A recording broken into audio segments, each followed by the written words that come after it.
Hello' dear student, আশা কৰোঁ তোমালোক সকলো ভালেই আছা। আজি আমি অলপ কিছুমান ব্যতিক্ৰমী বা পৰীক্ষাৰ বিষয়ে কথা পাতিম। তোমালোকে জানাই যে আজিকালি তোমালোকৰ পৰীক্ষাবিলাকত 45 মাৰ্কছৰ MCQ দিয়া হয়। MCQ মানে মাল্টিপল চইচ কুৱেশ্যনছ। এতিয়া MCQবিলাক তোমালোকৰ যি MCQ আগতে দিছিলে 1 নম্বৰ মানে এইটো কি, কাক বোলে, এনেকুৱা ডাইৰেক্ট আছিলে। কিন্তু এতিয়া MCQৰ পেটাৰ্ণবিলাক কিছু সলনি হৈছে। বিভিন্ন ধৰণৰ কিছুমান MCQ আছে আৰু যেতিয়াই পৰীক্ষা হয় ষ্টুডেণ্টবিলাকে কয় যে মেম এইটো কি কুৱেশ্যন দিছে, বুজি পোৱা নাই, ডাউট হৈছে, তাতে কুৱেশ্যনটো বুজি নাপায়, কৈছে কি। তো এতিয়া আমাৰ যিটো কুৱেশ্যন পেটাৰ্ণ হয় MCQৰ, এইটো কিছু সলনি কৰা হৈছে। তাত বিভিন্ন ধৰণৰ MCQ ভৰোৱা হৈছে। তো আমি বিভিন্ন ধৰণৰ MCQবিলাক আজি আলোচনা কৰিম, যাতে তোমালোকে পৰীক্ষাত শুদ্ধকৈ উত্তৰ কৰিব পাৰা। তো বিভিন্ন ধৰণৰ MCQ আছে। তাৰ প্ৰথম MCQ মানে টাইপছ অফ MCQৰ ভিতৰত ফাৰ্ষ্ট হৈছে চিম্পল MCQ, যিবোৰ ডাইৰেক্ট কুৱেশ্যন আছে। ধৰা বংশগতিৰ পিতৃ বুলি কাক কোৱা হয়, এনেকুৱা ডাইৰেক্ট। মই এখন কুৱেশ্যন লৈ লৈছোঁ। এইখন হাফ ইয়াৰলিৰ এখন কুৱেশ্যন, এই নিউ পেটাৰ্ণত বনোৱা হৈছে। ইয়াতে কিছুমান চিম্পল কুৱেশ্যন আছে। ধৰা এইটো জীপছামত থকা পানীৰ অণুৰ সংখ্যা। তো তোমালোকে সকলোৱে জানা এইটো এটা ডাইৰেক্ট চিম্পল তাৰমানে MCQ। আগত আমি ডিছকাছ কৰোঁ কি কি টাইপছ আছে। তাৰপিছত মাল্টিপল চিলেকশ্যন MCQ, য'ত আমি এটা উত্তৰ নাপাওঁ, 2-3টা উত্তৰ থাকিব, তাৰমানে আমি 2-3টা চিলেকশ্যন কৰিব লাগিব, এনেকুৱা টাইপৰ MCQ আছে। নেক্সট তোমাৰ ট্ৰু ফল্ছ অৰ কাৰেক্ট ইনকাৰেক্ট। আমাৰ কুৱেশ্যনবিলাকত আজিকালি সোধে যে উপৰোক্ত কোনটো শুদ্ধ, কোনটো অশুদ্ধ, কোনটো সঠিক ব্যাখ্যা, কোনটো সঠিক ব্যাখ্যা নহয়। কুৱেশ্যনবোৰ আমি চাওঁতে এনেকৈ পাওঁ ন, যে উপৰোক্ত কোনটো শুদ্ধ, তলৰ কোনটো শুদ্ধ নহয়। তাৰপিছত আজি নেক্সট হৈছে এইটো খুবেই ইম্পৰ্টেণ্ট, এছাৰশ্যন এণ্ড ৰিজনিং, যুক্তি আৰু দাবী। এই প্ৰশ্নটো বেছিভাগ ষ্টুডেণ্টেই বুজি নাপায় আৰু তোমালোকৰ কনফিউজন হৈ থাকে, বিচাৰিছে কি, কৈছে কি, আমি আলোচনা কৰিম আজি এই টাইপতো। তাৰপিছত আহে 5 নম্বৰ মেটছ দ্য ফল'য়িং টাইপ।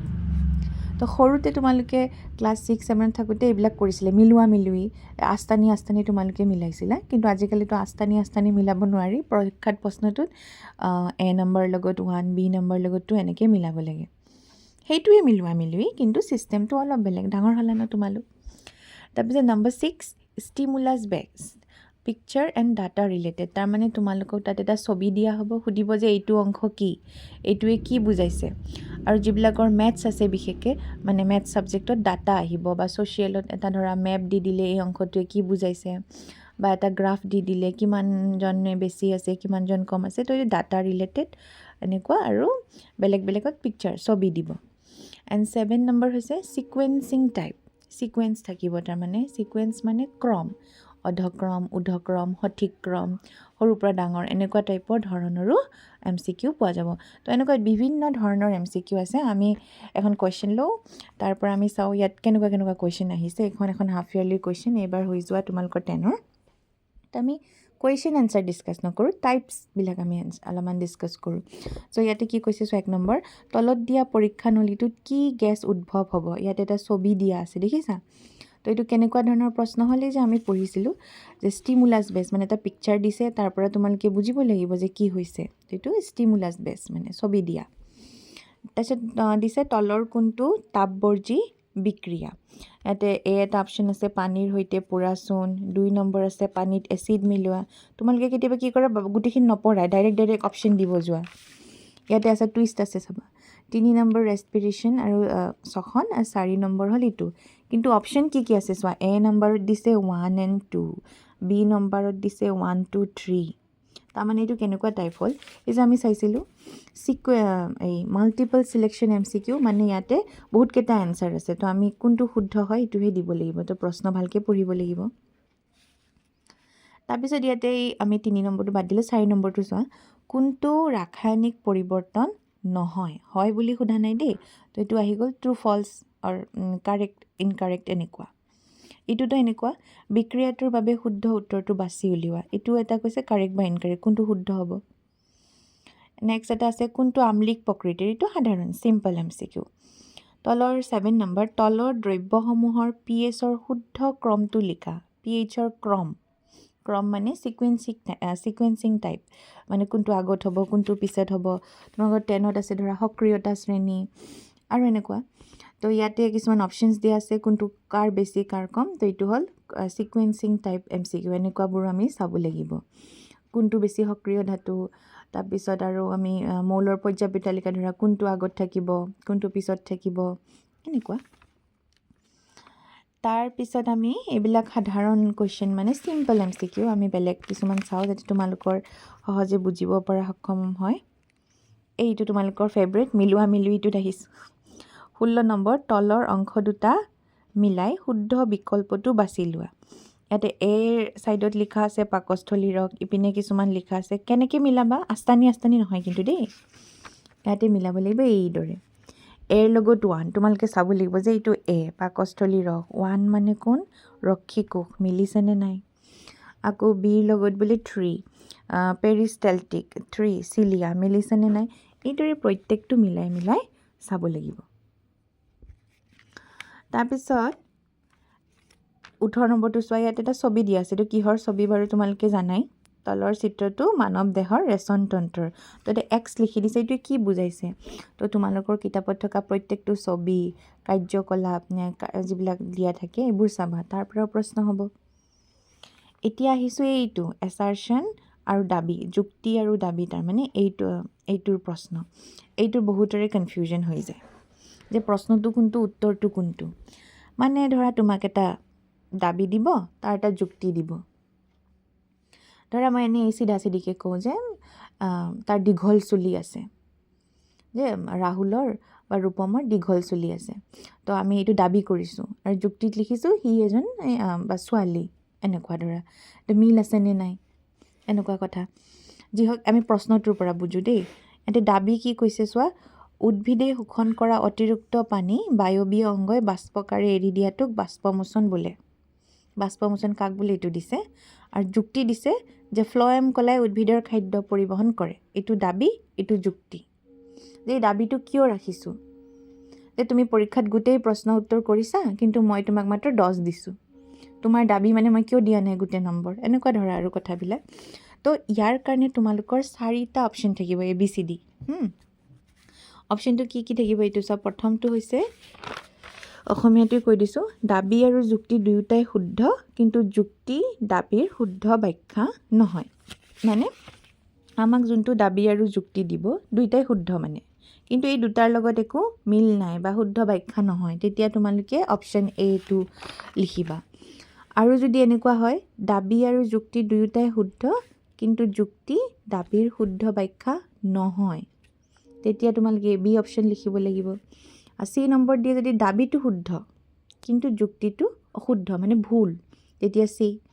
আকৌ D নম্বৰ দাবীটো অশুদ্ধ কিন্তু যুক্তিটো শুদ্ধ। তো এই ABCDৰ পৰাহে তোমালোকে শুদ্ধ উত্তৰটো লিখিব লাগিব।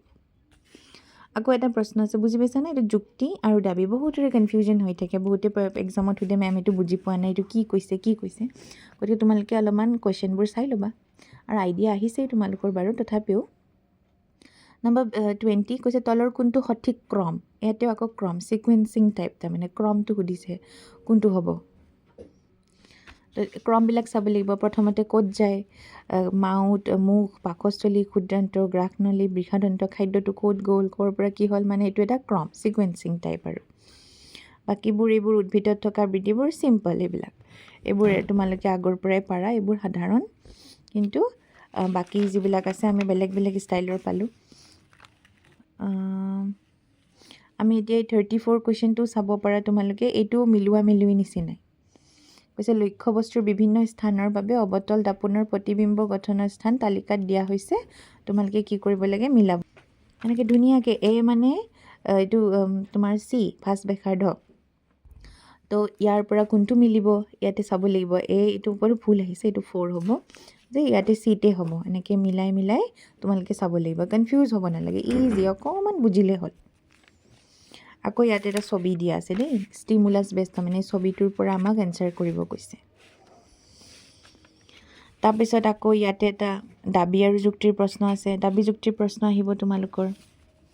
বাকী 42 আহি গ'ল, 45টা আহিবতো।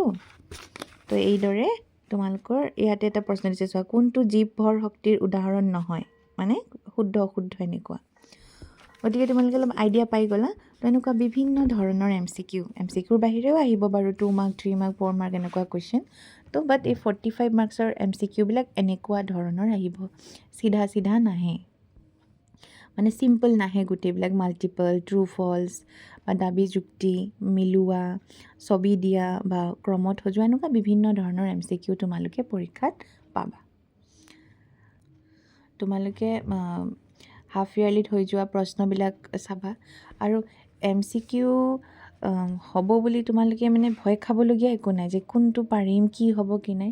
তোমালোকে চেপ্টাৰটো ভালকৈ খুচৰি মাৰি পঢ়িবা, গোটেই চেপ্টাৰৰ ভিতৰৰ পৰাই দিয়া হ'ব, খালি তোমালোকে তাৰ কনচেপ্টটো বুজিব লাগে।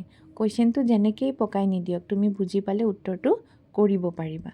মই তোমালোকক এটা প্ৰশ্ন দেখাইছোঁ দেই, ইয়াতে দিছে চোৱা, যেতিয়া হঠাতে ৰণচণ্ডী কুকুৰে ভুকে আমি ভয় খাওঁ, সেই সময়ত আমাৰ হৃদযন্ত্ৰৰ ধপধপনি বাঢ়ি যায়। ইয়াৰ কাৰণ আমাৰ শৰীৰত এবিধ হৰম'ন নিঃসৰণ ঘটে। এই হৰম'নবিধ হ'ল, এতিয়া তোমালোকৰ কিতাপত ক'তো লিখা নাই যে কুকুৰে ভুকে ভয় খাওঁ এনেকুৱা, কিন্তু তোমালোকে বুজিব লাগিব যে আমি ভয় খালে বা এনেকুৱা পৰিস্থিতিত কোনবিধ হৰম'ন নিঃসৰণ হয়। তো তোমালোকে বুজিব লাগিব। এনেকুৱা ধৰণৰ কনচেপ্টবোৰ বুজি মেলি তোমালোকে পঢ়ি ল'বা। এতিয়া MCQ আহিব বুলি তোমালোকে 1000টা 50টা মোবাইলৰ পৰা MCQ লৈছা, ষ্টুডেণ্ট ক'ৰবাৰ বেলেগৰ পৰা খালি MCQ কালেকশ্যন কৰি আছা, ৰাত্তা মাৰি আছা, মুখস্থ কৰি আছা, একো বুজি পোৱা নাই। তাতকৈ তোমালোকে চেপ্টাৰটো ধুনীয়াকৈ ফাৰ্ষ্ট ষ্টাৰ্টিঙৰ পৰা এণ্ডিংলৈকে পঢ়া, তাৰ কনচেপ্টবোৰ বুজি লোৱা, তো তোমালোকে আৰামছে পৰীক্ষাত লিখিব পাৰিবা, একো অসুবিধা নাই। আৰু এটা ইণ্টাৰেষ্টিং কুৱেশ্যন আছে দেই, ইয়াতে চোৱা এইটো। বিৰাট কোহলি এখন যাদুকৰী আইনাৰ আগত থিয় হোৱাত তেওঁ মূৰটো ডাঙৰ আৰু শৰীৰটোৰ মাজৰ অংশ একেই আকাৰৰ আৰু ভৰিকেইটা সৰু দেখিলে। এইবিলাকো তুমি কিতাপত নাপাবা, কিন্তু তোমালোকে বুজিব লাগিব এইবোৰ কনচেপ্টৰ পৰা। যে বিৰাট কোহলি আইনা এখন, আমি আইনা কি আইনা পাইছোঁ এতিয়া, অৱতল দাপোন, সমতল দাপোন, উত্তল দাপোন, আমাৰ সেই কথাটো মনত ৰাখিব লাগিব।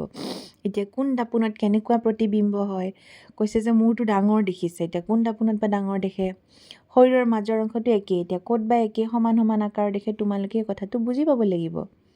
আৰু ভৰিকেইটা সৰু দেখিছে, মানে যেনেকুৱা লক্ষ্য বস্তু আছে তাতকৈ সৰু দেখা পালে, তো এই আইনা তিনিখন কি হ'ব পাৰে বা দাপোন কেইখন কি হ'ব পাৰে, এনেধৰণৰ প্ৰশ্ন। গতিকে এনেকুৱা ধৰণৰ প্ৰশ্ন আহিব তোমালোকৰ 2 মাৰ্কৰ 3 মাৰ্কৰো কুৱেশ্যন আহিব বাকী, কিন্তু বেছিভাগটো MCQয়ে হৈ গ'ল। গতিকে আশা কৰোঁ তোমালোকে বুজি পালা, পৰীক্ষা ভালকৈ দিবা, কিতাপ ভালকৈ খৰচি মাৰি পঢ়িবা, ডিটেইলছত পঢ়িবা, কিতাপখনকেই পঢ়িবা, নোটছ নপঢ়িলেও। আৰু বুজি নাপালে মোক ক'বা, আৰু ভাল পালে তোমালোকে লাইক এটা কৰি দিবা, ছাবস্ক্ৰাইবো কৰি দিবা, তোমালোকৰ ফ্ৰেণ্ডছৰ লগত শ্বেয়াৰ কৰি দিবা, যাতে সকলোৱে কথাবিলাক গম পায়। আৰু ইয়াৰ পিছতো যদি তোমালোকে কিবা বুজা নাই মোক কমেণ্ট কৰি জনাবা। Thank U.